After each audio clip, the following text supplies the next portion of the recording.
you put yourself in such a detrimental, bad position if you force something to happen even before it's time. Because imagine you get something so amazing, but because you haven't built yourself up enough to manage it or deal with it or be able to sustain that. 2025 is the year I am working on myself. Slay!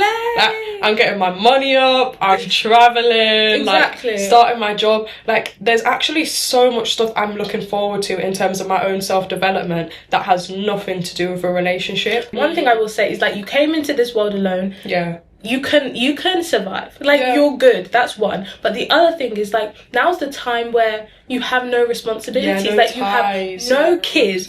And I remember seeing a tweet, like, imagine you come home from a long day of work and you have a child saying, "Mummy, I'm hungry," meals after you're about to have I don't even feed myself. Exactly. I barely feed myself. So that's what I'm saying. Like, I think it's so true. A really good thing you should try and do is just embrace your season. Season. That's the one thing I'd say I'll actually say I'm really good at. Yeah, like, embrace that time of being alone. Like, by the time we all get old and we're our older selves and we're hitting retirement age, you'll look back on your life and you'll realise you didn't really have that many years to yourself.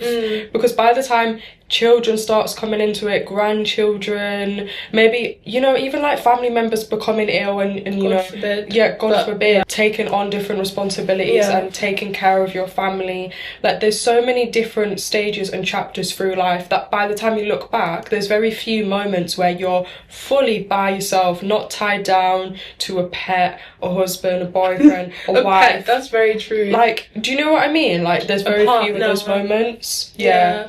And I think it is, like, it's easy to say this and to sit here and advise you guys. Yeah, that's so true. On the flip side of it, I have experienced firsthand what it's like to be in a long-term relationship and to feel like a part of your identity and yourself is gone, because you do become fused with that person, and it is really easy to, like, blur your identity and forget who you were before then. I feel like any decision you make, you're not just thinking about yourself, you always have to factor into, what does this person think, or how will they perceive this, or like you're just not being your truest self of factoring that person into things, which is why I say, like, you should always try your best to be fully formed before you add that bonus. And that is facts, I'm not gonna lie, because you're so right, because I'm not gonna lie. I do that a lot.